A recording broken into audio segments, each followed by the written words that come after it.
ਸਤਿ ਸ਼੍ਰੀ ਅਕਾਲ। ਤੁਸੀਂ ਜੁੜੇ ਹੋਏ ਹੋ ਪੰਜਾਬੀ ਰੇਡੀਓ USA ਦੇ ਨਾਲ ਤੇ ਮੈਂ ਹਾਂ ਪ੍ਰਵੀਨ ਸ਼ਰਮਾ ਲੈ ਕੇ ਹਾਜ਼ਰ ਹਾਂ ਪ੍ਰੋਗਰਾਮ ਖਬਰ ਤੇ ਨਜ਼ਰ ਪ੍ਰੋਗਰਾਮ ਦੇ ਵਿੱਚ ਕੀ ਅਹਿਮ ਤੇ ਕੀ ਖਾਸ ਖਬਰਾਂ ਨੂੰ ਲੈ ਕੇ ਚਰਚਾ ਕਰਨ ਦੇ ਲਈ ਜੁੜ ਚੁੱਕੇ ਨੇ ਪੰਜਾਬ ਤੋਂ ਸੀਨੀਅਰ ਪੱਤਰਕਾਰ ਦੀਪਕ ਸ਼ਰਮਾ ਚਨਾਰਥਲ ਜੀ। ਸ਼ਰਮਾ ਸਤਿ ਸ਼੍ਰੀ ਅਕਾਲ, ਸਵਾਗਤ ਹੈ ਜੀ ਪੰਜਾਬੀ ਰੇਡੀਓ USA ਤੇ। ਸਤਿ ਸ਼੍ਰੀ ਅਕਾਲ ਪ੍ਰਵੀਨ ਜੀ, ਸਾਰੇ ਦਰਸ਼ਕਾਂ ਨੂੰ ਸਰੋਤਿਆਂ ਨੂੰ ਪਿਆਰ ਭਰੀ ਸਤਿ ਸ਼੍ਰੀ ਅਕਾਲ। ਸਤਿ ਸ਼੍ਰੀ ਅਕਾਲ ਜੀ। ਪ੍ਰੋਗਰਾਮ ਦੇ ਵਿੱਚ ਅੱਗੇ ਵਧਣ ਤੋਂ ਪਹਿਲਾਂ ਧੰਨਵਾਦ ਕਰਦੇ ਚੱਲੀਏ ਸਪਾਂਸਰਸ ਦਾ ਜਿਹੜੇ ਜ਼ਰੀਆ ਬਣਦੇ ਨੇ ਇਹਨਾਂ ਪ੍ਰੋਗਰਾਮਾਂ ਨੂੰ ਤੁਹਾਡੇ ਤੱਕ ਪਹੁੰਚਾਉਣ ਦੇ ਲਈ। ਖਾਲਸਾ ਇੰਸ਼ੋਰੈਂਸ ਏਜੰਸੀ ਵਾਲੇ ਜਿਨ੍ਹਾਂ ਤੋਂ ਤੁਸੀਂ ਹਰ ਤਰੀਕੇ ਦੀ ਇੰਸ਼ੋਰੈਂਸ ਲੈ ਸਕਦੇ ਹੋ। ਇੰਸ਼ੋਰੈਂਸ ਬਾਰੇ ਪਤਾ ਕਰਨ ਦੇ ਲਈ ਇਹਨਾਂ ਦਾ ਨੰਬਰ ਹੈ 468-272-2500। ਇਹ 1992 ਤੋਂ ਲਗਾਤਾਰ ਇੰਸ਼ੋਰੈਂਸ ਬਿਜ਼ਨਸ ਦੇ ਵਿੱਚ ਸ਼ਾਨਦਾਰ ਸੇਵਾਵਾਂ ਦੇ ਰਹੇ ਨੇ ਤੇ ਅਮਰੀਕਾ ਭਰ ਦੇ ਵਿੱਚ ਇੰਸ਼ੋਰੈਂਸ ਕਰਦੇ ਨੇ। ਓਬਾਮਾ ਕੇਅਰ, ਮੈਡੀਕੇਅਰ ਜਾਂ ਫਿਰ ਕਵਰਡ ਕੈਲੀਫੋਰਨੀਆ ਬਾਬਤ ਪਾਲਿਸੀ ਕਰਵਾਉਣ ਦੇ ਲਈ ਸਲਾਹ ਲੈਣ ਦੇ ਲਈ ਅੱਜ ਹੀ ਕਾਲ ਕਰੋ 468-272-2500 ਤੇ। ਟਰਕੀਅਨ ਇਮੀਗ੍ਰੇਸ਼ਨ ਲਾ ਫਰਮ ਵਾਲੇ ਜੇ ਟਰਕੀਅਨ ਟੌਨੀ ਟਰਕੀਅਨ ਦੇ ਨਾਲ ਤੁਸੀਂ US ਇਮੀਗ੍ਰੇਸ਼ਨ ਬਾਬਤ ਕੋਈ ਵੀ ਸਲਾਹ ਕਰਨੀ ਹੈ, ਕੋਈ ਵੀ ਸਵਾਲ ਪੁੱਛਣਾ ਤੇ ਇਹਨਾਂ ਦਾ ਨੰਬਰ ਹੈ 4159090503। Gurdeep Singh Virdi Clovis, Mandeep Singh, Sandeep Kaur San Jose, Jind Kaur, Anayat Kaur Bakersfield, Mohinder Kaur Matti Yuba City, Amrik Singh Atwal, Jarnail Singh Yuba City, Jaswinder Singh Nagra Roseville, Jarnail Singh Seattle ਤੇ ਦਰਸ਼ਨ ਸਿੰਘ ਗਿੱਲ। ਇਹਨਾਂ ਸਾਰੇ ਹੀ ਸਪਾਂਸਰਸ ਦਾ ਬਹੁਤ ਬਹੁਤ ਧੰਨਵਾਦ। ਤੇ ਜੇਕਰ ਤੁਸੀਂ ਵੀ ਪੰਜਾਬੀ ਰੇਡੀਓ USA ਦੇ ਇਹਨਾਂ ਪ੍ਰੋਗਰਾਮਾਂ ਨੂੰ ਸਪਾਂਸਰ ਕਰਨਾ ਚਾਹੁੰਦੇ ਹੋ ਤਾਂ ਸਟੂਡੀਓ ਦਾ ਨੰਬਰ ਹੈ 4082725200। ਅੱਜ ਦਾ ਇਹ ਖਬਰ ਤੇ ਨਜ਼ਰ ਪ੍ਰੋਗਰਾਮ ਸਾਲ 2024 ਦੀ 18 ਦਸੰਬਰ ਦਾ ਪ੍ਰੋਗਰਾਮ ਹੈ ਤੇ ਦਿਨ ਅੱਜ ਬੁੱਧਵਾਰ ਹੈ। ਖਬਰਾਂ ਦੀ ਸ਼ੁਰੂਆਤ ਕਰੀਏ ਸ਼ਰਮਾ ਜੀ ਆਪਾਂ ਇਸ ਟਾਈਮ ਦੀ ਖਾਸੀ ਚਰਚਿਤ ਖਬਰ ਤੋਂ। ਗੱਲ ਵੱਖਰੀ ਹੈ ਕਿ ਪੰਜਾਬੀ ਮੀਡੀਆ ਦੇ ਵਿੱਚ ਉਸ ਦੀ ਚਰਚਾ ਘੱਟ ਹੈ, ਖਾਸੀ ਘੱਟ ਹੈ, ਥੋੜੀ ਘੱਟ ਨਹੀਂ ਗੀ, ਜੋ ਦੇਸ਼ ਦੀ ਕੌਮੀ ਸਿਆਸਤ ਦੇ ਵਿੱਚ ਹੋ ਰਿਹਾ ਔਰ ਪੰਜਾਬ ਦੇ ਲਿਹਾਜ਼ ਦੇ ਨਾਲ, ਵਿਲੱਖਣਤਾ ਦੇ ਲਿਹਾਜ਼ ਦੇ ਨਾਲ ਚੀਜ਼ ਬੜੀ ਅਹਿਮ ਹੈ, ਪਰ ਉਸ ਘਟਨਾਕ੍ਰਮ ਤੇ ਗੱਲ ਕਰਨੀ ਵੀ ਬਹੁਤ ਜ਼ਰੂਰੀ ਹੈ। ਗੱਲਾਂ ਸੰਵਿਧਾਨ ਦੀਆਂ ਕਰਨੀਆਂ ਤੇ ਉਡਾਉਣਾ ਅੰਬੇਦਕਰ ਸਾਹਿਬ ਦਾ ਮਜ਼ਾਕ, ਬਾਅਦ ਦੇ ਵਿੱਚ ਕੇਂਦਰੀ ਗ੍ਰਹਿ ਮੰਤਰੀ ਤੱਕ ਹੁਣ ਸਫਾਈਆਂ ਦੇਣ ਤੇ ਲੱਗੇ ਹੋਏ ਨੇ ਜੀ। ਜਦੋਂ ਵੀ ਸੰਵਿਧਾਨ ਦੀ ਗੱਲ ਹੋਏਗੀ ਜੀ, ਜਦੋਂ ਵੀ ਸਿੱਖਿਆ ਦੀ ਗੱਲ ਹੋਏਗੀ, ਹਾਂਜੀ, ਜਦੋਂ ਵੀ ਲੋਕਤੰਤਰਕ ਤਰੀਕੇ ਨਾਲ ਅੱਗੇ ਵਧਣ ਦੀ ਗੱਲ ਹੋਏਗੀ, ਹੱਕਾਂ ਦੀ ਉਹਦੇ ਗੱਲ ਵਿੱਚ ਡਾਕਟਰ ਭੀਮ ਰਾਓ ਅੰਬੇਦਕਰ ਜੀ ਦਾ ਨਾਮ ਸਭ ਤੋਂ ਉੱਪਰ ਆਏਗਾ। ਜੀ ਬਿਲਕੁਲ। ਆਮ ਸਮਾਜ, ਦਬਿਆ ਕੁਚਲਿਆ ਸਮਾਜ, ਸਮਾਜਿਕ ਏਕਤਾ, ਸਮਾਜਿਕ ਸਮਰੱਥਾ, ਸਥਾਨਕ ਤੇ ਧਰਾਤਲ ਤੇ ਬੈਠੇ ਲੋਕਾਂ ਨੂੰ ਉੱਪਰ ਉੱਠਣ ਦੀ ਜਦੋਂ ਗੱਲ ਹੋਏਗੀ ਤਾਂ ਡਾਕਟਰ ਭੀਮ ਰਾਓ ਅੰਬੇਦਕਰ ਜੀ ਦਾ ਨਾਮ ਮੁਰਲੀ ਸਫਾ ਚ ਆਏਗਾ। ਅੱਜ ਦੇਸ਼ ਦਾ ਗ੍ਰਹਿ ਮੰਤਰੀ ਭਾਰਤ ਦੀ ਸੰਸਦ ਚ ਖੜ ਕੇ ਜੀ ਅੰਬੇਦਕਰ ਸ਼ਬਦ 6 ਵਾਰ ਬੋਲੇ ਤੇ ਉਹ ਵੀ ਤੰਜ ਭਰੇ ਤਰੀਕੇ ਨਾਲ, ਇੱਕ ਤਾਨੇ ਵਾਲੇ ਤਰੀਕੇ ਨਾਲ ਕਿ ਲੈ ਰੋਜ਼ ਤੁਸੀਂ ਇਹਦਾ ਨਾਂ ਲਈ ਜਾਂਦੇ ਹੋ। ਮਤਲਬ ਇਹ ਉਹ ਗ੍ਰਹਿ ਮੰਤਰੀ ਹੈ ਜਿਸ ਨੂੰ ਇਸ ਅਹੁਦੇ ਤੇ ਅੰਬੇਦਕਰ ਸਾਹਿਬ ਦੇ ਸੰਵਿਧਾਨ ਕਰਕੇ ਬੈਠਣ ਦਾ ਮੌਕਾ ਮਿਲਿਆ। ਸਹੀ ਬਿਲਕੁਲ ਕਿਉਂ ਤੁਸੀਂ ਇੱਥੇ, ਨਹੀਂ ਤਾਂ ਹੁਣ ਤੱਕ ਅੰਗਰੇਜ਼ੀ ਰਾਜ ਚੱਲਿਆ ਹੁੰਦਾ। ਰਾਜ ਭਾਗ ਰਾਜੇ ਮਾਣ ਰਹੇ ਹੁੰਦੇ ਜੇ ਲੋਕਤੰਤਰ ਤਰੀਕੇ ਨਾਲ ਅੱਜ ਇਹ ਪ੍ਰਕਿਰਿਆ ਨਾ ਹੋਈ ਹੁੰਦੀ ਤੇ ਤੁਸੀਂ ਗ੍ਰਹਿ ਮੰਤਰੀ ਨਾ ਬਣਦੇ, ਨਰਿੰਦਰ ਮੋਦੀ ਪ੍ਰਧਾਨ ਮੰਤਰੀ ਨਾ ਬਣਦੇ। ਸਹੀ ਤੇ ਪਰ ਬਸ਼ਰਮੀ ਦੀ ਹੱਦ ਸੀ। ਇਹ ਸਿੱਧੇ ਰੂਪ ਦੇ ਵਿੱਚ ਮੈਂ ਕਹਿੰਦਾ ਪੂਰੇ ਮੁਲਕ ਦਾ ਅਪਮਾਨ ਸੀ। ਮੈਂ ਇਸ ਨੂੰ ਭਾਈਚਾਰੇ ਤੋਂ ਉੱਪਰ ਉੱਠ ਕੇ ਗੱਲ ਕਰ ਰਿਹਾ। ਸਹੀ ਬਿਲਕੁਲ ਸਹੀ। ਇਹ ਕੁਝ ਤਰ੍ਹਾਂ ਇਹਨੂੰ ਸਿਰਫ ਦਲਿਤ ਭਾਈਚਾਰੇ ਦਾ ਹੈ ਨਾ, ਅੰਬੇਦਕਰ ਸਾਹਿਬ ਪੂਰੇ ਮੁਲਕ ਦੇ ਨੇ। ਮਹਦੂਦ ਨਾ ਕਰੋ। ਦਾ ਮਜ਼ਾਕ ਉਡਾਇਆ, ਮਜ਼ਾਕ ਉਡਾਇਆ ਤੁਸੀਂ, ਭਾਰਤ ਦੇ ਸੰਵਿਧਾਨ ਦਾ ਮਜ਼ਾਕ ਉਡਾਇਆ। ਠੀਕ ਹੈ, ਤੁਸੀਂ ਕਾਂਗਰਸ ਦੀਆਂ ਖਾਮੀਆਂ ਗਿਣਾਉਣੀਆਂ ਗਿਣਾਓ। ਜੇ ਕਾਂਗਰਸ ਖਾਮੀਆਂ ਸੀ ਤਾਂ ਹੀ ਪਤੰਦਰ ਲਗਾਤਾਰ ਵਿਰੋਧੀ ਧਿਰ ਚ ਬੈਠੇ ਆ ਰਹੇ ਨੇ। ਹਾਂ, ਆਪਦੀਆਂ ਕਰਤੂਤਾਂ ਕਰਕੇ ਅੱਗੇ ਕੰਮ ਕੀਤੇ ਹੁੰਦੇ ਤਾਂ ਦੁਬਾਰਾ ਲੋਕ ਸੱਤਾ ਦੇ ਦਿੰਦੇ। ਬਾਕੀ ਰਹੀ ਗੱਲ ਸਰ, ਤੁਸੀਂ ਆਪਣੇ ਢੰਗ ਤਰੀਕੇ ਨਾਲ ਕੱਢ ਰਹੇ ਹੋ। ਪਰ ਜਿਹੜੇ ਦਾ ਪੇਚ ਨਾਲ ਗਾਂਹ ਵੱਧ ਰਹੀ ਆ ਤੇ ਉਹਦਾ ਟਾਰਗੇਟ ਸੀ ਇਸ ਵਾਰ 400 ਪਾਰ। 400 ਪਾਰ ਦਾ ਜਿਹੜਾ ਟੀਚਾ ਪਾਰ ਨਹੀਂ ਹੋਇਆ ਨਾ, ਤੇ ਮਨਾਂ ਚ ਕਿਤੇ ਨਾ ਕਿਤੇ ਟੀਸ ਪਈ ਆ ਕਿ ਇਹਦੇ ਲਈ ਦਲਿਤ ਭਾਈਚਾਰੇ ਨੇ, ਪਛੜੇ ਭਾਈਚਾਰੇ ਨੇ, ਕਮਜ਼ੋਰ ਵਰਗ ਨੇ ਸਾਨੂੰ ਵੋਟ ਨਹੀਂ ਦਿੱਤੀ। ਇਹ ਉਸ ਨਫ਼ਰਤ ਚੋਂ ਨਿਕਲੇ ਸ਼ਬਦ ਨੇ। ਜੀ ਚੋਂ ਨਿਕਲੇ, ਉਸ ਰਾਜਨੀਤਿਕ ਤਕਲੀਫ ਚੋਂ ਨਿਕਲੇ ਬੋਲ ਨੇ। ਬਹੁਤ ਮੱਦਭਾਗਾ ਹੈ ਕਿ ਭਾਰਤ ਦੀ ਸੰਸਦ ਚ ਖੜ ਕੇ ਦੇਸ਼ ਦਾ ਗ੍ਰਹਿ ਮੰਤਰੀ, ਮੈਂ ਸੁਣ ਰਿਹਾ ਸੀਗਾ,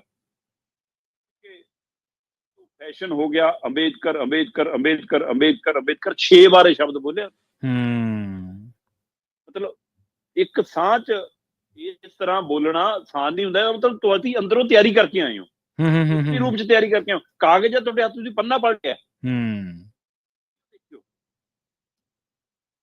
ਤੁਸੀਂ ਜਦੋਂ ਲਿਖਿਆ ਤੁਹਾਨੂੰ ਦੁਬਾਰਾ ਵੀ ਪੜ੍ਹਿਆ ਹੋਊਗਾ, ਤੁਹਾਡੇ ਅਫਸਰ ਅਧਿਕਾਰੀਆਂ ਨੇ ਤੁਹਾਨੂੰ ਦਿੱਤਾ, ਤੁਸੀਂ ਦੁਬਾਰਾ ਚੈੱਕ ਕੀਤਾ ਹੋਊਗਾ ਤੇ ਤੁਹਾਡੇ ਮਨ ਚ ਤੈਅ ਸੀ ਕਿ ਤੁਸੀਂ ਇਹ ਕਰਾਂਗੇ, ਇਸ ਹੱਦ ਤੱਕ ਜਾਓਗੇ। ਹਾਂਜੀ ਹਾਂਜੀ ਬਿਲਕੁਲ।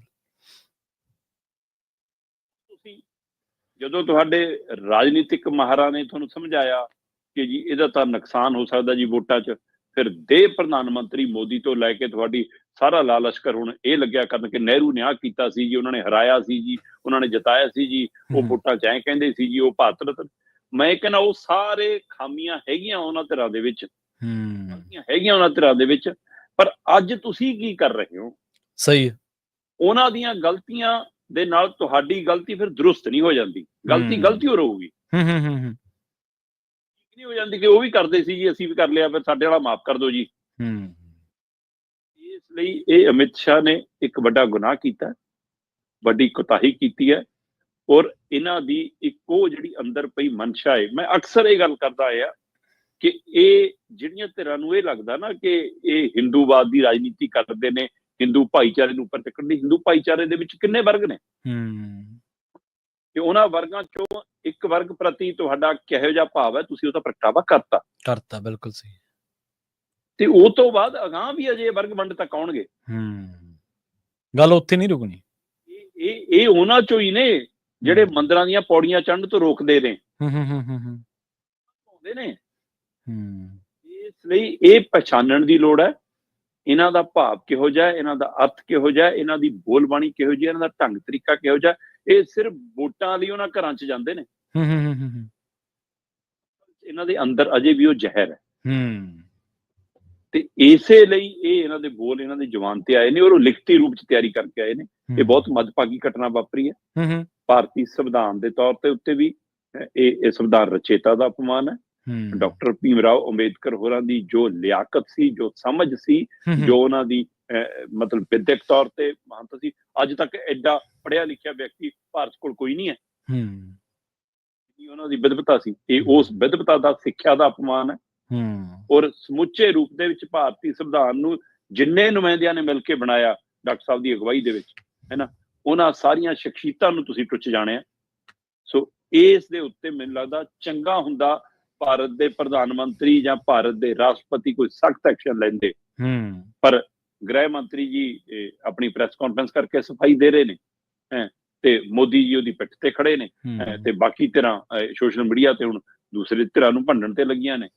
ਪਰ ਇਹ ਕਿਤੇ ਨਾ ਕਿਤੇ ਸਮੁੱਚੇ ਮੁਲਕ ਦਾ ਅਪਮਾਨ ਹੈ, ਔਰ ਇਸ ਦੇ ਉੱਤੇ ਗੱਲ ਹੋਣੀ ਚਾਹੀਦੀ ਹੈ। ਸੰਵਿਧਾਨ ਦਾ ਰੌਲਾ ਪਾਉਣ ਵਾਲੇ, ਸੰਵਿਧਾਨ ਦਾ ਗੱਲ ਤੇ ਹਵਾਲਾ ਦੇਣ ਵਾਲੇ, ਆਪਣੇ ਆਪ ਨੂੰ ਦੇਸ਼ ਭਗਤ ਸਾਬਤ ਕਰਨ ਵਾਲੇ, ਜੇ ਕਿਤੇ ਸੰਵਿਧਾਨ ਦੀਆਂ ਡਿਬੇਟਸ ਪੜ੍ਹ ਲੈਣ, ਜੇ ਕਿਤੇ ਬਹਿਸਾਂ ਪੜ੍ਹ ਲੈਣ ਕਿ ਜਦੋਂ ਸੰਵਿਧਾਨ ਬਣਾਇਆ ਜਾ ਰਿਹਾ ਸੀ ਉਦੋਂ ਕਿਹੜੀਆਂ ਚੀਜ਼ਾਂ ਤੇ ਡਿਬੇਟਸ ਹੋਈਆਂ ਨੇ, ਬਹਿਸਾਂ ਹੋਈਆਂ ਨੇ, ਤਾਂ ਸ਼ਾਇਦ ਕਪਾਟ ਖੋਲੇ ਜਾਣਗੇ। ਕਿਉਂਕਿ ਮੈਂ ਕਹਿੰਦਾ ਪ੍ਰਵੀਨ ਜੀ ਠੀਕ ਹੈ ਕਿ ਤੁਸੀਂ ਕਹਿੰਦੇ ਹੋ ਕਿ ਸਾਡੇ ਤੇ ਝੂਠਾ ਦੋਸ਼ ਹੈ। ਹੁਣ ਤਾਂ ਇਹ ਵੀ ਕਹਿ ਰਿਹਾ ਨਾ ਅਮਿਤ ਸ਼ਾਹ ਜੀ ਕਿ ਮੇਰੀ ਵੀਡੀਓ ਤਰੋੜ ਮਰੋੜ ਕੇ ਪੇਸ਼ ਕੀਤੀ। ਪੂਰੀ ਵੀਡੀਓ ਸੁਣ ਲਓ ਜੀ, ਫਿਰ ਪਤਾ ਲੱਗ ਜੂ। ਮੈਂ ਕਹਿੰਦਾ ਪੂਰੀ ਠੀਕ ਹੈ, ਤੁਹਾਡਾ ਭਾਵ ਨਹੀਂ ਹੈ ਨਾ। ਸੱਚਮੁੱਚ ਜੇ ਅੰਬੇਦਕਰ ਸਾਹਿਬ ਦੇ ਉਪਾਸਕ ਹੋ ਜਾਂ ਅੰਬੇਦਕਰ ਸਾਹਿਬ ਦੀ ਲਿਆਕਤ ਨੂੰ, ਸਮਝ ਨੂੰ ਮੰਨਦੇ ਹੋ, ਮਾਨਤਾ ਦਿੰਦੇ ਹੋ, ਤਾਂ ਫਿਰ ਅੱਜ ਭਾਰਤ ਦੀ ਸੰਸਦ 'ਚ ਖੜ ਕੇ ਕਹੋ ਕਿ ਜੀ ਅਸੀਂ ਹੂਬਹੂ ਸੰਵਿਧਾਨ ਅਨੁਸਾਰ ਕੰਮ ਕਰਾਂਗੇ, ਆ ਜਾਓ, ਇੰਨਾ ਹੀ ਆ ਜਾਓ ਜੀ। ਤੁਸੀਂ ਸੰਵਿਧਾਨ ਤੇ ਹੀ ਤੁਰ ਪਓ, ਉਹਨਾਂ ਦੇ ਰਚੇ ਹੋਏ ਸੰਵਿਧਾਨ ਅਨੁਸਾਰ ਹੀ ਕੰਮ ਕਰਨਾ ਸ਼ੁਰੂ ਕਰ ਦਿਓ, ਆ ਜਾਓ ਉਹਦੇ ਪਰ।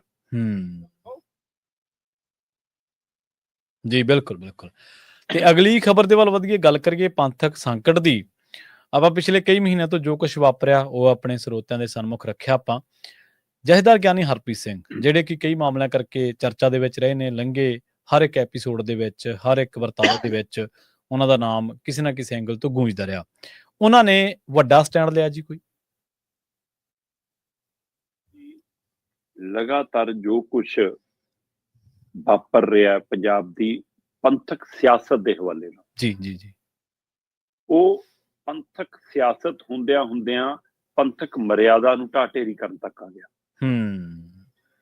ਸ਼੍ਰੀ ਅਕਾਲ ਤਖਤ ਸਾਹਿਬ, ਸ਼੍ਰੋਮਣੀ ਗੁਰਦੁਆਰਾ ਪ੍ਰਬੰਧਕ ਕਮੇਟੀ, ਸਾਡੇ ਬਾਕੀ ਚਾਰੋਂ ਤਖਤ, ਉਸ ਤੋਂ ਬਾਅਦ ਸ਼੍ਰੋਮਣੀ ਅਕਾਲੀ ਦਲ, ਇਹ ਸਾਰੇ ਇੱਕ ਕੜੀ 'ਚ ਨੇ।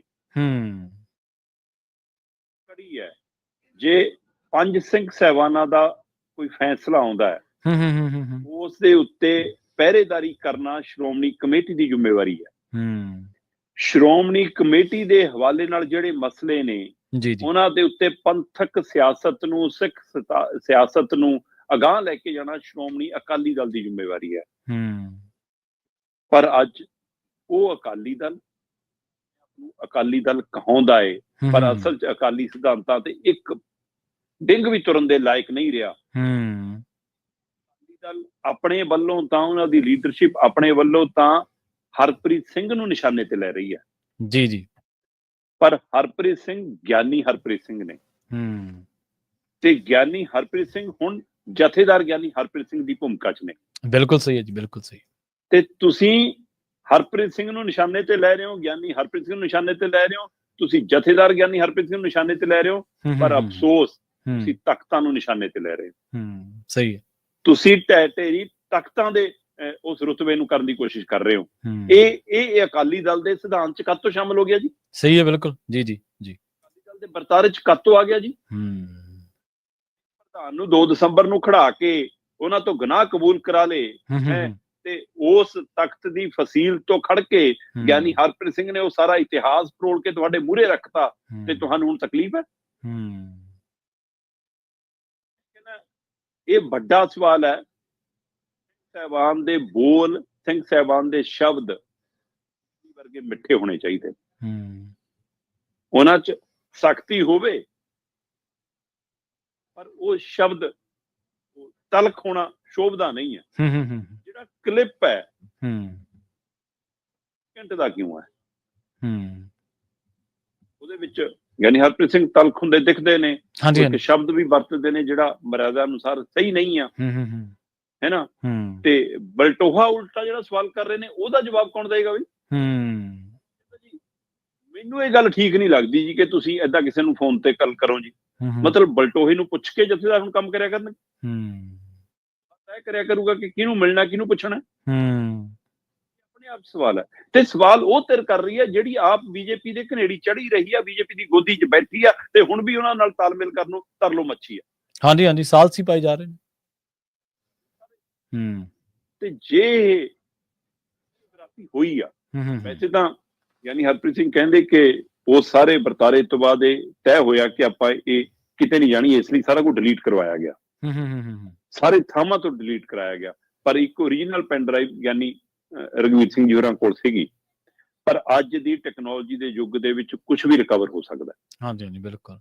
ਇਹਦੇ ਵਿੱਚ ਵੀ ਕੋਈ ਦੋ ਰਾਏ ਨਹੀਂ। ਪਰ ਮੈਂ ਕਹਿੰਦਾ ਕਿ ਜੇ ਇੰਨਾ ਕਲਿੱਪ ਜਾਰੀ ਹੋਏ ਤਾਂ ਪੂਰੀ ਵੀਡੀਓ ਜਾਰੀ ਕਿਉਂ ਨਹੀਂ ਕਰਾਈਓ ਆ? ਫਿਰ ਹੁਣ ਪੂਰੀ ਜਾਰੀ ਕਰ ਦਿਓ, ਸੰਗਤ ਆਪੇ ਫੈਸਲਾ ਕਰ ਲੂਗੀ, ਆਪੇ ਫੈਸਲਾ ਕਰ ਲੂਗੀ ਕਿ ਕੀ ਹੈ ਉਹ 'ਚ ਦੁੱਧ ਦਾ ਦੁੱਧ, ਪਾਣੀ ਦਾ ਪਾਣੀ। ਇਸ ਲਈ ਗਿਆਨੀ ਹਰਪ੍ਰੀਤ ਸਿੰਘ ਹੋਰਾਂ ਨੂੰ ਖਾਸ ਕਰ 2 ਦਸੰਬਰ ਤੋਂ ਬਾਅਦ ਲਗਾਤਾਰ ਅਕਾਲੀ ਲੀਡਰਸ਼ਿਪ, ਸੁਖਬੀਰ ਬਾਦਲ ਤੇ ਉਹਦੀ ਡੇਢ ਦੀ ਜੁੰਡਲੀ ਜਿਸ ਤਰ੍ਹਾਂ ਨਿਸ਼ਾਨੇ ਤੇ ਲੈ ਰਹੀ ਆ, ਮੈਨੂੰ ਲੱਗਦਾ ਕਿ ਵਿਅਕਤੀ ਨੂੰ ਨਿਸ਼ਾਨੇ ਤੇ ਲੈਂਦੇ ਰਹਿੰਦੇ ਕੌਮ ਦੇ ਸਿਧਾਂਤ ਨੂੰ, ਕੌਮ ਦੇ ਤਖਤਾਂ ਨੂੰ ਨਿਸ਼ਾਨੇ ਤੇ ਲੈ ਰਹੇ ਨੇ, ਜਿਹੜਾ ਸ਼ੋਭਦਾ ਨਹੀਂ ਜੀ।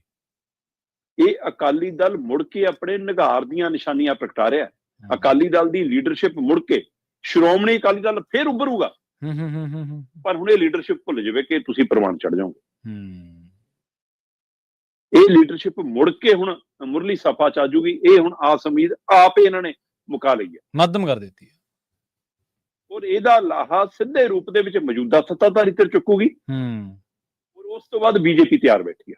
ਹਾਂਜੀ ਹਾਂਜੀ, ਬਿਲਕੁਲ। ਪੰਜਾਬ ਦੀਆਂ ਜੜ੍ਹਾਂ 'ਚ ਤੇਲ ਦੇ ਰਹੇ ਨੇ ਇਹ ਬਿਆਨਬਾਜ਼ੀ, ਅਜਿਹੇ ਟੋਟਕੇ, ਅਜਿਹੇ ਛੁਟਕੇ ਕਰਕੇ ਉਹਨਾਂ ਤਖਤਾਂ ਦੇ ਬਾਰੇ, ਉਹਨਾਂ ਤਖਤਾਂ ਦੇ ਬੈਠੇ ਉਹਨਾਂ ਸਾਡੇ ਸਿੱਖ ਆਗੂਆਂ ਬਾਰੇ ਦੁਨੀਆਂ ਧਿਰਾਂ ਨੂੰ, ਦੁਨੀਆਂ ਤਾਕਤਾਂ ਨੂੰ ਬੋਲਣ ਦਾ ਮੌਕਾ ਦੇ ਰਹੇ ਹੋ। ਤੁਸੀਂ ਉਹਨਾਂ ਲਈ ਰਾਹ ਖੋਲ ਰਹੇ ਹੋ ਕਿ ਹਾਂ ਕੁਝ ਨਹੀਂ, ਅਡਾ ਲਓ ਮਜ਼ਾਕ, ਜਿਹਦਾ ਮਰਜ਼ੀ, ਜਿਹਨੂੰ ਮਰਜ਼ੀ, ਜੋ ਮਰਜ਼ੀ, ਜਿਹਨੂੰ ਮਰਜ਼ੀ ਚੁਣੌਤੀ ਦੇ ਦਿਓ। ਸੋ ਇਹ ਬੇਸ਼ਰਮੀ ਦੀ ਹੱਦ ਹੈ। ਸੁਖਬੀਰ ਬਾਦਲ ਕੀ, ਦਲਜੀਤ ਚੀਮਾ ਕੀ, ਬਡਾਲਾ ਕੀ, ਚੰਦੂ ਮਾਜਰਾ, ਇਹ ਸਾਰੀ ਪ੍ਰਕਿਰਿਆ ਨੂੰ ਰੋਕ ਨਹੀਂ ਸਕਦੇ। ਇਸ ਲਈ ਹੁਣ ਸੁਖਬੀਰ ਬਾਦਲ ਵਾਲਾ ਮਸਲਾ ਛੋਟਾ ਹੋ ਗਿਆ, ਇਹ ਵੱਡੇ ਹੋ ਗਏ। ਤੁਸੀਂ ਸਿਆਸੀ ਤੌਰ ਦੇ ਉੱਤੇ ਕਬੂਲਨਾਮੇ ਕਰਨੇ ਸੀ, ਉਹ ਮਸਲੇ ਛੋਟੇ ਹੋ ਗਏ, ਹੈ ਨਾ। ਤੁਸੀਂ ਅਸਤੀਫੇ ਦੇਣੇ ਸੀ। ਕੱਲ ਬਲਵਿੰਦਰ ਸਿੰਘ ਭੁੰਦੜ ਤੇ ਇਕਬਾਲ ਸਿੰਘ ਝੁੰਦਾ ਜੱਦਰ ਗਿਆਨੀ ਰਘਵੀਰ ਸਿੰਘ ਨੂੰ ਦੁਬਾਰਾ ਮਿਲ ਕੇ ਆਏ। ਠੀਕ ਹੈ ਜੀ। ਅੱਜ 19 ਤਰੀਕ ਹੋ ਗਈ, ਭਾਰਤ ਦੇ ਵਿੱਚ। ਇੱਕ ਦਿਨ 20 ਤਰੀਕ ਬਚਿਆ, ਅਜੇ ਤੱਕ ਤੁਸੀਂ ਇਹ ਨਹੀਂ ਕਿਹਾ ਜੀ ਅਸੀਂ ਵਰਕਿੰਗ ਕਮੇਟੀ ਦੀ ਮੀਟਿੰਗ ਕਿਦਨ ਕਰਨੀ ਹੈ। 20 ਤਰੀਕ ਤੱਕ ਤਾਂ ਅਸਤੀਫੇ ਲੈਣੇ ਸੀ। ਵੈਸੇ ਤਾਂ ਅਸਤੀਫੇ 3 ਦਿਨਾਂ 'ਚ ਲੈਣੇ ਸੀ ਸਹੀ ਰੂਪ 'ਚ ਤਾਂ, ਤੋ 3 ਦਿਨਾਂ ਤੋਂ ਭੱਜ ਕੇ 20 ਤਰੀਕ ਤੱਕ ਆ ਗਏ ਹੋ। ਵੀ ਅਜੇ ਕੁਝ ਦਿਖਦਾ ਨਹੀਂ ਹੈ, ਉਹ 'ਚ ਵੀ ਕੋਈ ਖੇਡ ਕਰਨਾ ਚਾਹੁੰਦੇ ਹੋ ਕੀ ਖਿਚੜੀ ਪਕਾਉਣਗੇ ਕੀ ਨਹੀਂ ਕਰਨਗੇ, ਜੀ ਜੀ ਮਨਾਉਣਗੇ ਕੀ ਨਹੀਂ ਮਨਾਉਣਗੇ। ਪਰ ਗਿਆਨੀ ਹਰਪ੍ਰੀਤ ਸਿੰਘ ਕਹਿੰਦਾ ਜੀ ਮੇਰਾ ਤਾਂ ਹੁਣ ਸਿੱਧਾ ਸਟੈਂਡ ਹੈ ਕਿ ਮੈਂ ਤਾਂ ਜੇ 2 ਦਸੰਬਰ ਦੇ ਫੈਸਲਿਆਂ ਨੂੰ ਬਦਲਣ ਲਈ ਸਿੰਘ ਸਾਹਿਬ ਦੀ ਬੈਠਕ ਹੋਊਗੀ ਮੈਂ ਉਹਦੇ ਵਿੱਚ ਸ਼ਾਮਲ ਨਹੀਂ। ਮਤਲਬ ਉਹਨਾਂ ਦਾ ਕਹਿਣਾ ਇਹ ਹੈ ਕਿ ਜੇ ਤੁਸੀਂ ਕਿਸੇ ਹੋਰ ਹੈਡ ਗ੍ਰੰਥੀ ਨੂੰ ਕਿਸੇ ਮੁਖੀ ਨੂੰ ਬਿਠਾ ਕੇ ਫੈਸਲਾ ਕਰਨਾ ਤਾਂ ਕਰ ਲਓ, ਪਰ ਮੈਂ ਹੁਣ ਬਦਲਣ ਵਾਲੀ ਪ੍ਰਕਿਰਿਆ 'ਚ ਨਹੀਂ ਆਊਂਗਾ। ਕੀ ਇਹ ਹੋ ਰਿਹਾ ਕਿ ਇਹ ਦਬਾਅ ਸੀ, ਉਸ ਦਬਾਅ ਨੂੰ ਹੋਰ ਵਧਾਉਣ ਦੇ ਲਈ ਇਹ ਸਾਰੀ ਵੀਡੀਓ ਸਾਹਮਣੇ ਰਹਿੰਦੀ ਆ। ਜੇ ਇੰਨਾ ਹੀ ਕੁਛ ਹੈ ਤਾਂ ਫਿਰ ਹਟਾ ਦਿਓ, ਹਟਾਉਣ ਦੀ ਤਾਕਤ ਹੈਗੀ ਹੈ ਸ਼੍ਰੋਮਣੀ ਕਮੇਟੀ ਦੇ, ਸਾਰੇ ਇਜਲਾਸ ਬੁਲਾ ਕੇ ਆਪਣਾ ਕੱਢ ਦਿਓ। ਸੰਗਤ ਦੇਖ ਲੇਗੀ ਕਿ ਉਹਨੇ ਕਿਹਦੇ ਨਾਲ ਖੜਨਾ ਕਿਹਦੇ ਨਾਲ ਨਹੀਂ ਖੜਨਾ। ਸਹੀ ਹੈ। ਇਹਦੇ ਨਾਲ ਇੱਕ ਵਾਰ ਫਿਰ ਉਹਨਾਂ ਨੇ ਕਿਹਾ ਕਿ ਮੇਰੀ ਕਿਰਦਾਰਕੁਸ਼ੀ ਕੀਤੀ ਜਾ ਰਹੀ ਹੈ ਤੇ ਮੈਂ ਸ਼੍ਰੋਮਣੀ ਕਮੇਟੀ ਦਾ ਰਹਿਣ ਬਸੇਰਾ ਛੱਡ ਚੁੱਕਿਆ। ਮੈਨੂੰ ਕੱਢਣਾ ਕੱਢਣ, ਮੈਨੂੰ ਰੱਖਣਾ ਰੱਖਣ, ਤੇ ਮੇਰੇ ਤੇ ਕਾਰਵਾਈ ਕਰਨੀ ਹੈ ਕਾਰਵਾਈ ਕਰਨ, ਮੈਂ ਅਸਤੀਫਾ ਨਹੀਂ ਹੋਣ ਦੇਣਾ। ਮੇਰਾ ਪਹਿਲਾ ਅਸਤੀਫਾ ਪਿਆ ਉਹੀ ਪ੍ਰਵਾਨ ਕਰਨਾ ਕਰ ਲੈਣਾ। ਸੋ ਇਹ ਸਾਰੀ ਪ੍ਰਕਿਰਿਆ ਦੇ ਵਿੱਚ ਸਿੱਖ ਸਿਧਾਂਤਾਂ ਨੂੰ ਢਾਹ ਲੱਗ ਰਹੀ ਹੈ, ਸਿੱਖ ਮਰਿਆਦਾ ਨੂੰ ਢਾਹ ਲੱਗ ਰਹੀ ਹੈ। ਤਖਤਾਂ ਨੂੰ ਅਸੀਂ ਜਿਸ ਰੁਤਬੇ ਤੇ ਰੱਖਦੇ ਸੀ ਉਸ ਰੁਤਬੇ ਤੋਂ ਅਸੀਂ ਆਪ ਹੀ ਖਿੱਚ ਕੇ ਥੱਲੇ ਡਿੱਗਣ ਦੀ ਕੋਸ਼ਿਸ਼ ਕਰ ਰਹੇ ਹਾਂ। ਇਹ ਸ਼ੋਭਦਾ ਨਹੀਂ। ਘੱਟੋ ਘੱਟ ਅਕਾਲੀ ਲੀਡਰਸ਼ਿਪ ਦੇ ਹਿੱਸੇ ਤਾਂ ਨਹੀਂ ਆਉਣਾ ਚਾਹੀਦਾ ਸੀ ਸਾਰਾ ਕੁਛ।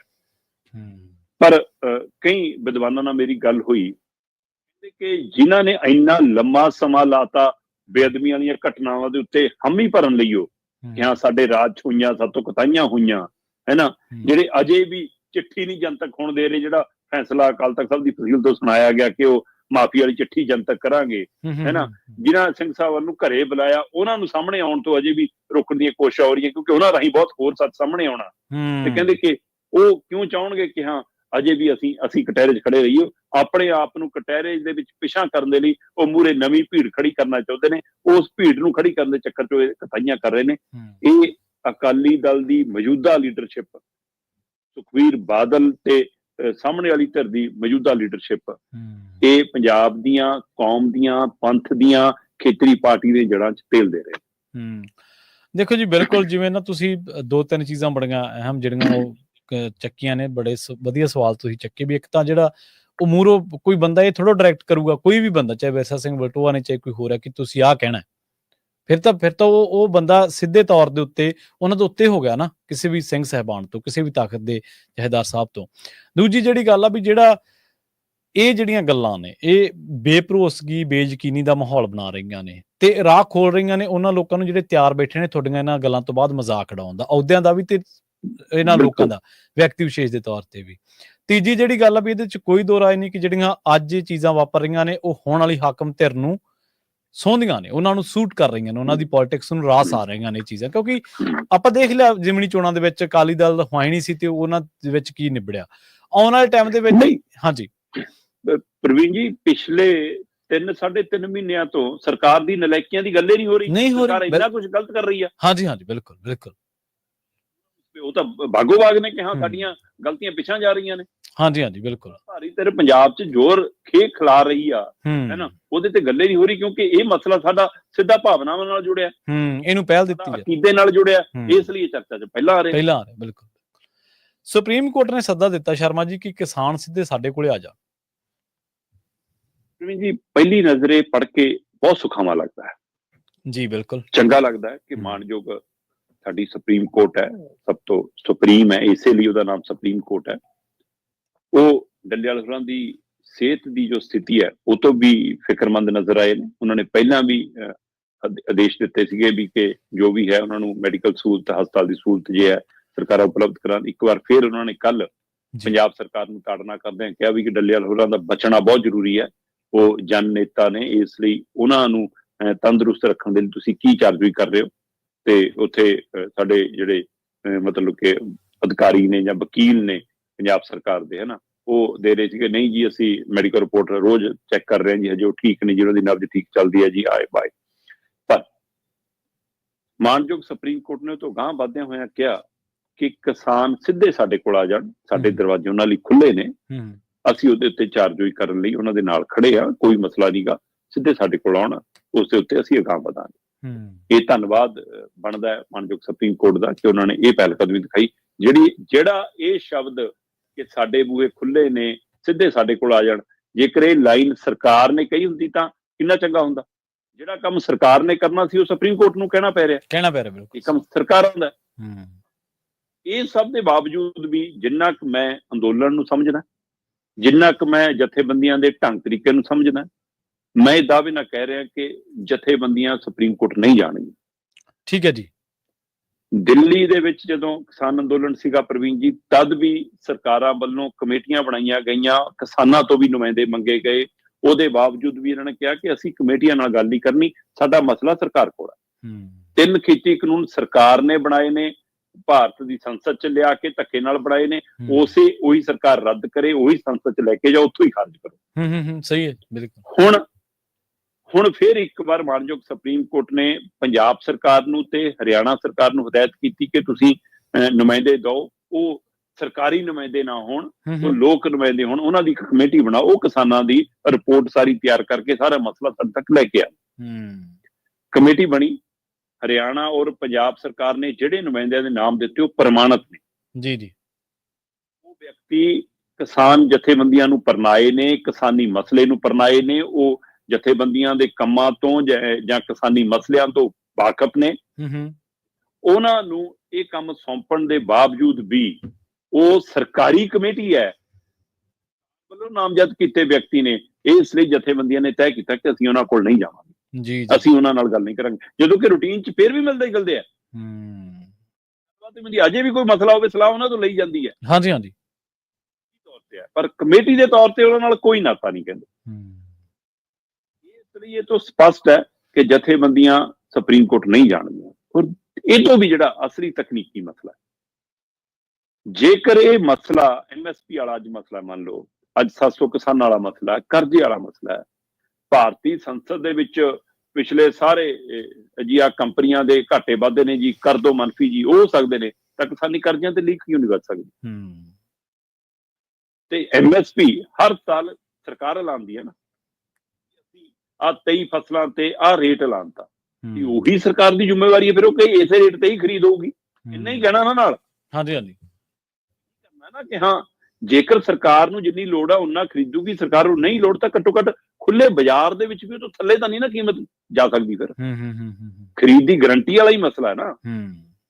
ਭਾਰਤ ਦੀ ਸੰਸਦ ਦੇ ਵਿੱਚ ਖੇਤੀ, ਪਸ਼ੂ ਪਾਲਣ ਤੇ ਖਾਦ ਨਾਲ ਸੰਬੰਧਿਤ ਜਿਹੜੀ ਸੰਸਦੀ ਕਮੇਟੀ ਆ, ਉਸ ਕਮੇਟੀ ਨੇ ਵੀ ਆਪਣੀ ਰਿਪੋਰਟ ਦਿੱਤੀ ਕਿ ਜੀ MSP ਕਾਨੂੰਨੀ ਗਰੰਟੀ ਬਣਾਈ ਜਾਵੇ ਖਰੀਦ ਦੀ। ਚਰਨਜੀਤ ਚੰਨੀ ਉਹਦੀ ਅਗਵਾਈ ਕਰਦੇ ਆ ਉਸ ਕਮੇਟੀ ਦੀ, ਉਹਨੇ ਵੀ ਸੰਸਦ ਚ ਆਪਣੀ ਰਿਪੋਰਟ ਦਿੱਤੀ। ਉਹ ਚ ਬਾਕੀ ਸਾਰੀਆਂ ਪਾਰਟੀਆਂ ਦੇ ਨੁਮਾਇੰਦੇ ਵੀ ਸ਼ਾਮਲ ਹੈ, ਮੈਂਬਰ ਪਾਰਲੀਮੈਂਟ। ਪਰ ਜੇਕਰ ਹੁਣ ਸੁਪਰੀਮ ਕੋਰਟ ਦੇ ਸੱਦੇ ਤੇ ਜਥੇਬੰਦੀਆਂ, ਕਿਸਾਨ ਧਿਰਾਂ ਅਦਾਲਤ ਦਾ ਰੁਖ ਕਰਦੀਆਂ ਨੇ, ਤਾਂ ਫਿਰ ਪ੍ਰਵੀਨ ਜੀ ਤੁਸੀਂ ਵੀ ਜਾਣਦੇ ਹੋ, ਮੈਂ ਵੀ ਜਾਣਦਾ, ਤੇ ਆਪਣੇ ਸਰੋਤੇ ਦਰਸ਼ਕ ਵੀ ਚੰਗੀ ਤਰ੍ਹਾਂ ਜਾਣਦੇ ਨੇ ਕਿ ਆਪਣੇ ਤਾਂ ਖੇਤ ਦੀ ਵੱਟ ਦਾ ਰੌਲਾ ਹੋਵੇ ਉਹ ਪੀੜ੍ਹੀਆਂ ਦਰ ਪੀੜ੍ਹੀਆਂ ਚੱਲ ਜਾਂਦਾ। ਬਜ਼ੁਰਗ ਕਈ ਵਾਰ ਤੁਰ ਜਾਂਦੇ ਨੇ ਤੇ ਮਸਲਾ ਜਿਉਂ ਦਾ ਤਿਉਂ ਕੇਸ ਖੜਾ ਹੁੰਦਾ ਹੈ ਨਾ, ਤੇ ਗਲੀ ਮੁਹੱਲੇ ਦੀ ਕੋਈ ਇੱਟ ਲਾਉਣ ਦਾ ਡੇਲੀ ਬਾਹਰ ਕੱਢ ਲਈ ਤੇ ਡੇਲੀ ਉੱਚੀ ਚੱਕ ਲਈ, ਉਹਦਾ ਕੋਈ ਮਸਲਾ ਹੋਵੇ ਉਹ ਸਾਲਾਂ ਬੱਧੀ ਚਲਾ ਜਾਂਦਾ। ਤੇ ਇਹ ਤਾਂ ਮਸਲਾ ਹੀ ਬਹੁਤ ਗਹਿਰਾ ਗੰਭੀਰ ਆ, ਪੂਰੀ ਕਿਸਾਨੀ ਨਾਲ ਜੁੜਿਆ ਮਸਲਾ, ਤੇ ਤੁਸੀਂ ਸਮਝੋ ਇੱਕ ਦਿਨ ਚ ਮੁੱਕ ਜੂਗਾ, ਧੱਕੇ ਖਾਣ ਵਾਲਾ ਮਸਲਾ ਖੜਾ ਹੋ ਜਾਊਗਾ। ਤੇ ਦੂਸਰਾ, ਮਾਣਯੋਗ ਸੁਪਰੀਮ ਕੋਰਟ ਭਾਵਨਾਤਮਕ ਤੌਰ ਤੇ ਸਾਰਾ ਕੁਝ ਦੇਖ ਤੇ ਸਮਝ ਰਹੀ ਹੈ, ਔਰ ਉਸੇ ਪੀੜ ਚ ਉਹਦੇ ਬੋਲ ਨੇ ਕਿ ਹਾਂ ਇਹ ਮਸਲਾ ਗੰਭੀਰ ਹੁੰਦਾ ਜਾ ਰਿਹਾ, ਕਿ ਇਸ ਲਈ ਸਾਡੇ ਕੋਲ ਆਜੋ, ਅਸੀਂ ਤੁਹਾਡੀ ਚਾਰਜੋਈ ਕਰਦੇ ਹਾਂ। ਪਰ ਜਦੋਂ ਇਹ ਕੇਸ ਰੂਪ ਚ ਜਾਊਗਾ, ਬੜੇ ਬੜੇ ਵਕੀਲ, ਜਿਹੜੇ ਸਰਕਾਰੀ ਵਕੀਲ ਬਣ ਕੇ ਆਉਂਦੇ ਨੇ, ਉਹਨਾਂ ਨੇ ਉਹ ਕੁੰਡੀਆਂ ਪਾਉਣੀਆਂ, ਉਹ ਨੁਕਤੇ ਰੱਖਣੇ ਨੇ, ਹੈ ਨਾ, ਉਹ ਤੱਥ ਤਰੋੜ ਮੋੜ ਕੇ ਪੇਸ਼ ਕਰਨੇ ਨੇ ਕਿ ਸਾਰਾ ਮਸਲਾ ਉਲਝ ਕੇ ਰਹਿ ਜਾਊਗਾ। ਤੇ ਫਿਰ ਲਿਖਤੀ ਫੈਸਲਾ ਉਹਨਾਂ ਤੱਥਾਂ ਸਬੂਤਾਂ ਦੇ ਆਧਾਰ ਤੇ ਪਤਾ ਨਹੀਂ ਕਿੱਧਰ ਨੂੰ ਚਲਾ ਜਾ।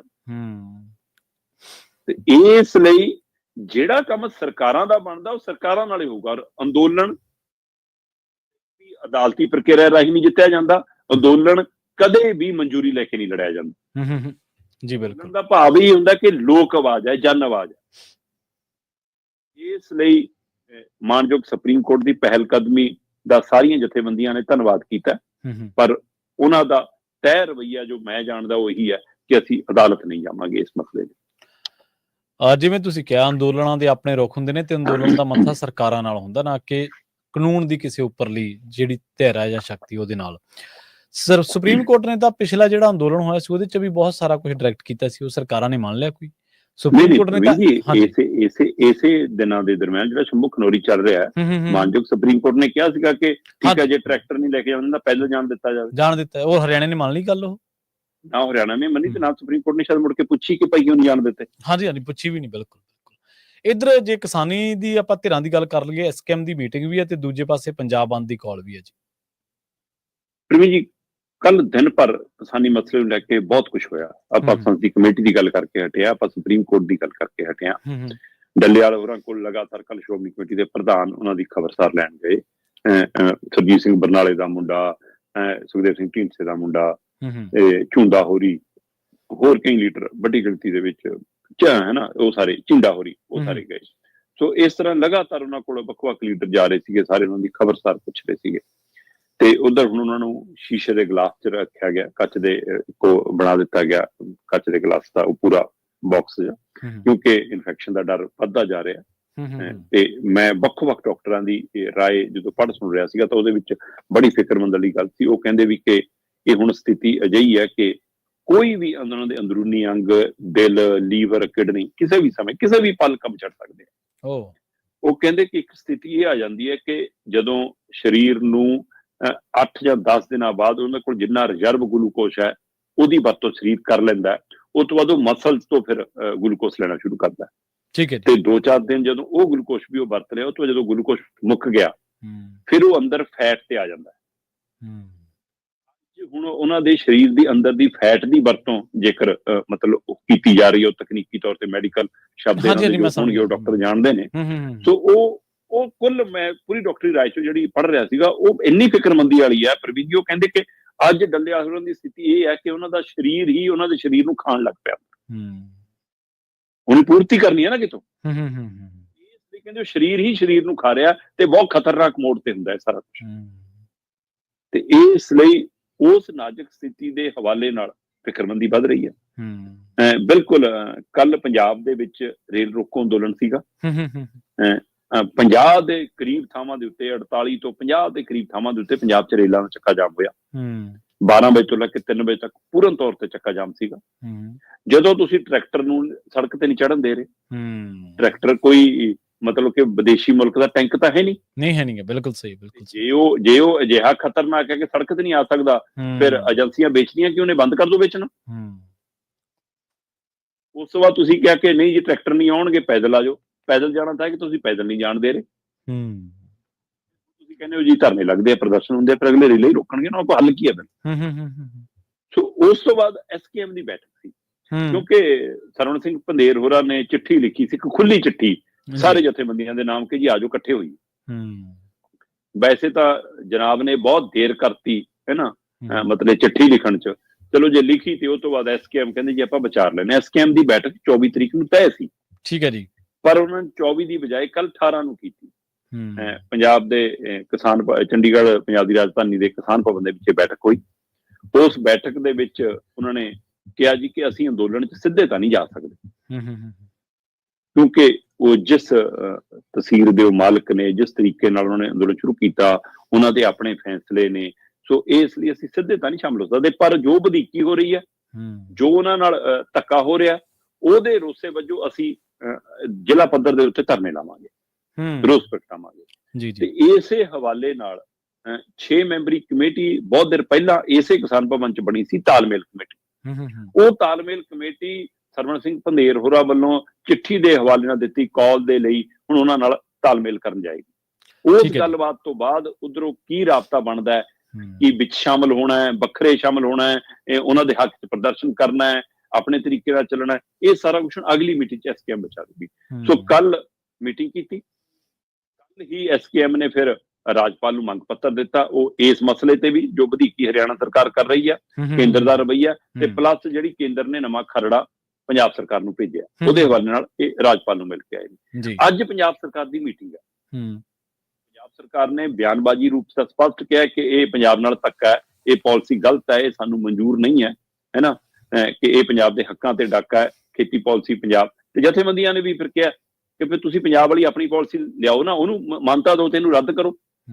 ਸੋ ਹੁਣ ਅੱਜ ਉਹ ਬੈਠਕ ਹੈ ਸਰਕਾਰ ਨਾਲ ਜੀ, ਕਿਉਂਕਿ ਸਰਕਾਰ ਨੇ ਅਜੇ ਮੂੰਹ-ਜ਼ਬਾਨੀ ਬਿਆਨਬਾਜ਼ੀ ਦਿੱਤਾ, ਕੇਂਦਰ ਨੂੰ ਜਵਾਬ ਲਿਖ ਕੇ ਭੇਜਣਾ, ਤੇ ਇੱਥੇ ਪੰਜਾਬੀ ਵਾਲੀ ਚਿੱਠੀ ਹੋਰ ਜਾਰੀ ਕਰ ਦਿੰਦੀ ਸੀ ਸਰਕਾਰ, ਤੇ ਰਾਜਪਾਲ ਸਾਹਿਬ ਨੂੰ ਅੰਗਰੇਜ਼ੀ 'ਚ ਕੁਛ ਹੋਰ ਲਿਖ ਕੇ ਭੇਜ ਦਿੰਦੇ ਸੀ। ਇਸ ਲਈ ਇਹ ਫਿਕਰ ਹੈਗਾ ਉਹਦੇ ਲਈ ਅੱਜ ਫਿਰ ਮੀਟਿੰਗ ਹੈ, ਉਹਦੇ ਵਿੱਚ ਬੁੱਧੀਜੀਵੀ ਵਰਗ ਵੀ ਜਾਣਗੇ, ਕੁਝ ਕਿਸਾਨ ਮਾਹਰ ਵੀ ਜਾਣਗੇ, ਖੇਤੀ ਮਾਹਰ ਵੀ ਜਾਣਗੇ, ਤੇ ਕਿਸਾਨ ਜਥੇਬੰਦੀਆਂ ਵੀ ਜਾਣਗੀਆਂ। ਉਹ ਮੀਟਿੰਗ ਉਹ ਤੋਂ ਬਾਅਦ 21 ਤਰੀਕ ਨੂੰ ਫਿਰ ਪਟਿਆਲੇ ਦੇ ਵਿੱਚ SKM ਦੇ ਉਹ 6 ਮੈਂਬਰੀ ਕਮੇਟੀ ਤੇ ਜਿਹੜੀ ਪੰਧੇਰ ਹੋਰਾਂ ਦੀ ਟੀਮ ਹੈ ਨਾ, ਉਹ ਉਹਨਾਂ ਦੀ ਆਪਸੀ ਤਾਲਮੇਲ ਬੈਠਕ ਹੋਏਗੀ। ਉਹ ਤੋਂ ਬਾਅਦ ਫੈਸਲਾ ਲੈਣਾ ਕਿ ਅੱਗੇ ਕਿਵੇਂ ਵਧਣਾ। ਫਿਰ 23 ਤਰੀਕ ਨੂੰ ਜ਼ਿਲ੍ਹਾ ਪੱਧਰ ਤੇ ਧਰਨੇ ਲੱਗਣੇ ਆ ਜੀ, ਉਹ ਪੂਰੇ ਜ਼ਿਲ੍ਹਾ ਪੱਧਰ ਤੇ SKM ਧਰਨੇ ਲਾਊਗਾ। 24 ਤਰੀਕ ਨੂੰ ਇਹਨਾਂ ਦੀ ਫਿਰ ਅਗਲੀ ਮੀਟਿੰਗ ਹੋਊਗੀ ਜਿਹਦੇ 'ਚ ਇਹ ਫੈਸਲਾ ਲੈਣਗੇ, ਹੈਨਾ। ਤੇ ਇੱਧਰ 30 ਤਰੀਕ ਨੂੰ ਪੰਧੇਰ ਹੋਰਾਂ ਨੇ ਜਾਂ ਸ਼ੰਭੂ ਖਨੌਰੀ ਬਾਰਡਰ ਤੇ ਚੱਲ ਰਹੇ ਅੰਦੋਲਨ ਕਰ ਰਹੀਆਂ ਜਥੇਬੰਦੀਆਂ ਵੱਲੋਂ 30 ਤਰੀਕ ਨੂੰ ਪੰਜਾਬ ਬੰਦ ਦੀ ਕਾਲ। ਸੋ ਕਿਸਾਨੀ ਮਸਲਾ ਇੱਕ ਵਾਰ ਫਿਰ ਕੇਂਦਰ 'ਚ ਆਇਆ, ਵੱਡਾ ਹੋਇਆ, ਪਰ ਉਸ ਦੇ ਬਾਵਜੂਦ ਵੀ ਕਿਸਾਨੀ ਪਹਿਲੂਆਂ ਤੇ ਚਰਚਾ ਘੱਟ ਹੈ। ਡੱਲੇਆਰਾਂ ਦੀ ਸਿਹਤ ਦਾ ਮਸਲਾ ਜ਼ਿਆਦਾ ਵੱਡਾ, ਬਿਲਕੁਲ ਉਹਨਾਂ ਦੀ ਸਿਹਤ ਜਿਸ ਤਰ੍ਹਾਂ ਨਾਸਾਜ਼ ਹੋ ਰਹੀ ਹੈ, ਇਸ ਲਈ ਉਹ ਫਿਕਰਮੰਦੀ ਵਾਲੀ ਸਥਿਤੀ ਵੀ ਹੈ। ਪਰ ਉਹਦੇ ਨਾਲ ਨਾਲ ਉਹ ਜਿਹੜੇ ਕਿਸਾਨੀ ਮਸਲਿਆਂ ਲਈ ਇਸ ਸਥਿਤੀ 'ਚ ਆਏ ਨੇ, ਉਸ ਮਸਲਿਆਂ ਦੇ ਉੱਤੇ ਅਜੇ ਵੀ ਕੋਈ ਖੁੱਲ੍ਹ ਕੇ ਚਰਚਾ ਨਹੀਂ ਕਰ ਰਹੀ, ਨਾ ਪੰਜਾਬ ਸਰਕਾਰ, ਨਾ ਹਰਿਆਣਾ ਤੇ ਨਾ ਕੇਂਦਰ। ਇਹ ਵੀ ਇੱਕ ਗੰਭੀਰ ਪਹਿਲੂ ਹੈ। ਔਰ ਉਹ ਇਸ ਦੇ ਨਾਲ ਨਾਲ ਹੀ ਕੱਲ ਦਾ ਰੇਲ ਰੋਕੋ, ਫਿਰ ਜੀ 23 ਤਰੀਕ ਨੂੰ ਪੰਜਾਬ ਦੇ ਵਿੱਚ ਜ਼ਿਲ੍ਹਾ ਪੱਧਰ ਤੇ ਧਰਨੇ, ਤੇ 30 ਤਰੀਕ ਨੂੰ ਪੰਜਾਬ ਬੰਦ। ਕਿਤੇ ਇਹ ਲਗਾਤਾਰ ਧਰਨੇ ਜਿਹੜੇ ਪੰਜਾਬ 'ਚ ਫਿਰ ਲੱਗਣੇ ਸ਼ੁਰੂ ਹੋਣਗੇ, ਇਹਦੇ ਨਾਲ ਫਿਰ ਇੱਕ ਉਸ ਵਰਗ ਨੂੰ ਜਿਹੜੀਆਂ ਪੰਜਾਬ ਵਿਰੋਧੀ ਧਿਰਾਂ ਨੇ ਉਹ ਹਵਾ ਨਾ ਦੇ ਦੇਣ ਕਿ ਦੇਖੋ ਜੀ ਤੁਹਾਨੂੰ ਫਿਰ ਤੰਗ ਕਰਨ ਲੱਗ ਪਏ। ਇਸ ਨੂੰ ਵੀ ਜਥੇਬੰਦੀਆਂ ਨੂੰ ਵਿਚਾਰ ਕੇ ਚੱਲਣ ਦੀ ਲੋੜ ਹੈ। ਜੀ ਬਿਲਕੁਲ। ਪੰਜਾਬ ਦੇ ਜਿਵੇਂ ਸੰਕਟਾਂ ਦੀ ਆਪਾਂ ਗੱਲ ਕੀਤੀ ਹੈ, ਪੰਥਕ ਸੰਕਟ ਦੇ ਆਪਾਂ ਵਿੱਚ ਗੱਲਬਾਤ ਕੀਤੀ ਸੀ, ਖੇਤਰੀ ਪਾਰਟੀ ਦਾ ਰੋਲ, ਉਹਦਾ ਫਾਇਦਾ। ਉਸ ਤੋਂ ਬਾਅਦ ਆਪਾਂ ਕਿਸਾਨੀ ਦੀ ਗੱਲ ਕੀਤੀ, ਕਿਸਾਨੀ ਦੇ ਨਾਲ ਜੋ ਪਿਛਲੇ ਦਿਨਾਂ ਪਿਛਲੇ ਸਾਲਾਂ ਦੇ ਵਿੱਚ ਹੋਇਆ ਉਹਦੀ ਗੱਲ ਕੀਤੀ। ਇੱਕ ਹੋਰ ਸੰਕਟ ਦੀ ਗੱਲ ਕਰ ਰਹੀ, ਉਹ ਹੈ ਲਾਅ ਐਂਡ ਆਰਡਰ ਦਾ ਸੰਕਟ। ਲਾਅ ਐਂਡ ਆਰਡਰ ਸੰਭਾਲਣਾ ਕੀ ਨੇ, ਉਹ ਪੁਲਿਸ ਦਾ ਕੰਮ ਹੈ। ਪਰ ਥਾਣਿਆਂ ਤੇ ਹਮਲੇ ਹੋ ਰਹੇ ਨੇ। ਪਿਛਲੇ 1 ਮਹੀਨੇ ਦੇ ਵਿੱਚ ਪੰਜਾਬ ਦੇ ਥਾਣਿਆਂ ਉੱਤੇ 6 ਹਮਲੇ ਹੋਏ ਨੇ ਜੀ। ਪ੍ਰਵੀਨ ਜੀ, ਪਿਛਲੇ 3 ਸਾਲਾਂ ਦੇ ਵਿੱਚ ਜਦ ਦੀ ਆਮ ਆਦਮੀ ਪਾਰਟੀ ਸਰਕਾਰ ਰਹੀ ਹੈ ਜੀ, ਤਦ ਦਾ ਇਹ ਵਿਰੋਧੀ ਧਿਰਾਂ ਵੱਲੋਂ ਲਗਾਤਾਰ ਇਹ ਪ੍ਰਚਾਰਿਆ ਜਾਂਦਾ ਹੈ ਕਿ ਅਮਨ ਕਾਨੂੰਨ ਦੀ ਸਥਿਤੀ ਬਹੁਤ ਵਿਗੜ ਗਈ। ਜੀ ਜੀ। ਵੈਸੇ ਇਹ ਜਿਹੜੀ ਵੀ ਸਰਕਾਰ ਹੁੰਦੀ ਹੈ, ਦੂਜੀਆਂ ਧਿਰਾਂ ਉਹਨੂੰ ਇਸ ਮਸਲੇ ਤੇ ਨਿਸ਼ਾਨੇ ਤੇ ਲੈਂਦੀਆਂ ਨੇ। ਔਰ ਇਹਦੇ ਵਿੱਚ ਕੋਈ ਦੋ ਰਾਏ ਵੀ ਨਹੀਂ ਕਿ ਪਿਛਲਾ ਜਿਹੜਾ ਰਿਕਾਰਡ ਹੈ ਉਹ ਕਾਫੀ ਮੱਦਭਾਗਾ ਰਿਹਾ ਪਿਛਲੇ ਮਹੀਨਿਆਂ ਦੇ ਦੌਰਾਨ। ਚਾਹੇ ਉਹ ਸਿੱਧੂ ਮੂਸੇ ਵਾਲਾ ਘਟਨਾ ਵਾਪਰੀ ਹੋਵੇ, ਚਾਹੇ ਅੰਬੀ ਵਾਲਾ ਮਸਲਾ ਵਾਪਰਿਆ ਹੋਵੇ, ਚਾਹੇ ਲਾਰੈਂਸ ਬਿਸ਼ਨੋਈ ਦੀ ਇੰਟਰਵਿਊ ਵਾਲਾ ਮਸਲਾ ਹੋਵੇ, ਜਾਂ ਹੋਰ ਲੁੱਟਾਂ ਖੋਹਾਂ, ਕਤਲੋ ਵਾਰਤ, ਬਹੁਤ ਘਟਨਾਵਾਂ। ਪਰ ਇਹ ਸਾਰੇ ਮਸਲਿਆਂ ਦਾ ਹੱਲ ਮਤਲਬ ਪੁਲਿਸ ਨੇ ਕੱਢਣਾ ਹੁੰਦਾ। ਪੁਲਿਸ ਦੀ ਜ਼ਿੰਮੇਵਾਰੀ ਆ ਸੁਰੱਖਿਆ ਦੇਣਾ, ਤੇ ਜੇ ਥਾਣੇ ਹੀ ਸੁਰੱਖਿਅਤ ਨਹੀਂ ਗਏ ਫਿਰ ਸੂਬਾ ਕਿਵੇਂ ਸੁਰੱਖਿਅਤ ਹੋਊਗਾ? ਜੇ ਤੁਹਾਤੋਂ ਆਪਣਾ ਘਰ ਹੀ ਨਹੀਂ ਬਚਾਅ ਹੋ ਰਿਹਾ, ਉਹਦੇ ਪਰ ਹੀ ਲਗਾਤਾਰ ਅਟੈਕ ਹੋ ਰਹੇ ਨੇ, ਤਾਂ ਤੁਸੀਂ ਦੂਏ ਦੀ ਰੱਖਿਆ ਕੀ ਕਰੋਗੇ? ਸੋ ਫਿਰ ਗ੍ਰਹਿ ਮੰਤਰੀ ਸਾਹਿਬ ਜਵਾਬ ਦੇਣ। ਗ੍ਰਹਿ ਮੰਤਰੀ ਸਾਹਿਬ ਹੀ ਪੰਜਾਬ ਦੇ ਮੁੱਖ ਮੰਤਰੀ ਨੇ। ਲੰਘੇ ਦਿਨੀ ਅੰਮ੍ਰਿਤਸਰ ਦੇ ਵਿੱਚ ਥਾਣੇ ਤੇ ਗ੍ਰਨੇਡ ਹਮਲਾ ਹੋਇਆ। ਠੀਕ ਹੈ ਜੀ। ਸੰਤਰੀ ਮਸਾਂ ਬਚਿਆ। ਇਹ 5-6 ਘਟਨਾਵਾਂ ਜਿਹੜੀਆਂ ਵਾਪਰੀਆਂ 1 ਮਹੀਨੇ 'ਚ, 6 ਘਟਨਾਵਾਂ ਜਿਹਦਾ ਤੁਸੀਂ ਜ਼ਿਕਰ ਕਰ ਰਹੇ ਹੋ, ਇਹਨਾਂ 6 ਘਟਨਾਵਾਂ ਦੇ ਉੱਤੇ ਥਾਣੇ ਨਿਸ਼ਾਨੇ ਤੇ ਰਹੇ। ਕਿਤੇ ਕੰਧ ਡਿੱਗੀ, ਕਿਤੇ ਇੱਟਾਂ ਡਿੱਗੀਆਂ, ਕਿਤੇ ਕੁਛ ਹੋ ਗਿਆ। ਜਾਨੀ ਨੁਕਸਾਨ ਤੋਂ ਪ੍ਰਮਾਤਮਾ ਦੀ ਕਿਰਪਾ ਨਾਲ ਬਚਾ ਰਿਹਾ ਜੀ। ਪਰ ਕੀ ਇਹ ਟਾਰਗੇਟ ਹੀ ਇਹੀ ਹੈ ਕਿ ਇਸ ਕਦਰ ਦੇ ਘਟਨਾਵਾਂ ਦੇਣੀਆਂ ਤਾਂ ਕਿ ਇਹ ਲੱਗੇ ਜੀ ਕਿ ਇੱਥੇ ਅਮਨ ਕਾਨੂੰਨ ਦੀ ਸਥਿਤੀ ਕੰਟਰੋਲ 'ਚ ਨਹੀਂ, ਪੰਜਾਬ ਸਰਕਾਰ ਤੋਂ ਸਾਂਭੀ ਨਹੀਂ ਜਾਂਦੀ, ਇਸ ਲਈ ਰਾਜਪਾਲ ਜੀ ਨੂੰ ਦੇ ਦਿਓ। ਰਾਜਪਾਲ ਜੀ ਦਾ ਮਤਲਬ ਕੇਂਦਰ ਸਰਕਾਰ ਨੂੰ ਦੇ ਦਿਓ, ਕਿਤੇ ਉਧਰ ਨੂੰ ਤਾਂ ਨਹੀਂ। ਕੇਂਦਰੀ ਏਜੰਸੀਆਂ ਦੇ ਹਵਾਲੇ ਨਾਲ ਮੁੜ ਕੇ ਪੰਜਾਬ ਦੇ ਵਿੱਚੋਂ ਫੋਰਸਾਂ ਤਾਇਨਾਤਾਂ ਨਹੀਂ ਕਰਨੀਆਂ ਜਿਹੜੀਆਂ 80-90 'ਚ ਭੇਜ ਕੇ ਜੋ ਘਾਣ ਕੀਤਾ। ਸਵਾਲ ਖੜੇ ਹੋ ਰਹੇ ਨੇ।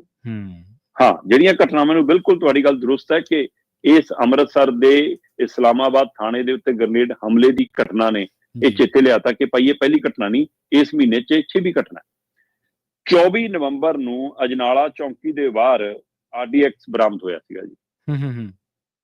24 ਨਵੰਬਰ ਦੀ ਗੱਲ ਹੈ, ਔਰ ਅੱਜ ਆਪਾਂ 19 ਦਸੰਬਰ ਨੂੰ ਭਾਰਤ ਦੇ ਸਮੇਂ ਅਨੁਸਾਰ ਗੱਲ ਕਰ ਰਹੇ ਹਾਂ। ਮਤਲਬ 1 ਮਹੀਨੇ ਦੇ ਅੰਦਰ ਅੰਦਰ ਇਹ ਸਾਰੀਆਂ ਘਟਨਾਵਾਂ। 24 ਨਵੰਬਰ ਨੂੰ ਅਜਨਾਲਾ ਚੌਂਕੀ ਦੇ ਬਾਹਰ RDS ਬਰਾਮਦ ਹੋਇਆ। ਫਿਰ 27 ਨਵੰਬਰ ਨੂੰ ਅੰਮ੍ਰਿਤਸਰ ਦੇ ਗੁਰਬਖਸ਼ ਨਗਰ ਤੇ ਗ੍ਰਨੇਡ ਨਾਲ ਧਮਾਕਾ ਕੀਤਾ ਗਿਆ। ਫਿਰ 2 ਦਸੰਬਰ ਨੂੰ SBS ਨਗਰ ਦੇ ਥਾਣੇ ਤੇ ਗ੍ਰਨੇਡ ਸੁੱਟਿਆ ਗਿਆ ਜੀ।